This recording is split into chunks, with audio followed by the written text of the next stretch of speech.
ভলিবলের উত্তেজনায় সরগরম হয়ে উঠেছিল ব্র্যাক ইউনিভার্সিটির মাল্টিপারপাস হল। প্রাইভেট বিশ্ববিদ্যালয়গুলোর প্রথম inter university volleyball tournament spike fest 2025 2 দিন জুড়ে চলেছে দারুণ লড়াই আর উৎসবের আমেজে।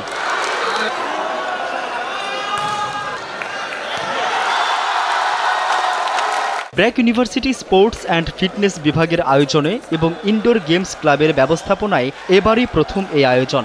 ভলিবলকে জনপ্রিয় করতে এবং বিশ্ববিদ্যালয়গুলোর মধ্যে যোগাযোগ বাড়াতে ছিল তাদের এই উদ্যোগ। আলহামদুলিল্লাহ, আমাদের যে আয়োজন ছিল আমরা খুবই ভালো রেসপন্স পেয়েছি সব ইউনিভার্সিটিগুলো থেকেই।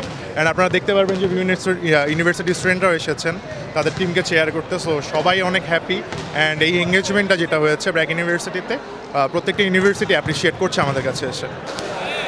এবারের স্পাইক ফেস্টে অংশ নেয় প্রথম সারির 8টি বিশ্ববিদ্যালয়ের মোট 13টি দল, 8টি মেন্স দল এবং 5টি উইমেন্স দল। ঢাকা শহরে এমন প্রতিযোগিতা শিক্ষার্থীদের জীবনে এক নতুন মাত্রা যোগ করেছে। অনেক ভালো লাগছে অ্যাকচুয়ালি, মানে ইউনিভার্সিটিতে ওঠার পর ফার্স্ট ইন্টার ইউনিভার্সিটি খেলতেছি এভাবে। So it was a really good experience. 2 দিন ব্যাপী এই লড়াই জমে ওঠে প্রতিটি ম্যাচেই।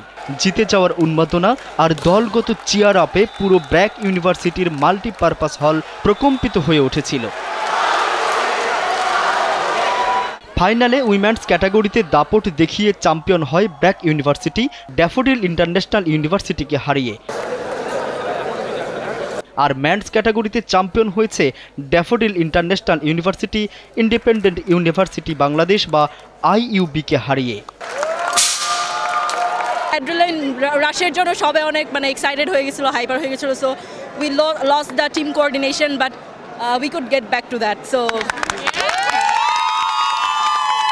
খুবই ভালো লাগছে, সবাই অনেক খুশি, কারণ 2টা ট্রফি নিয়ে আমরা ফিরতে পারছি।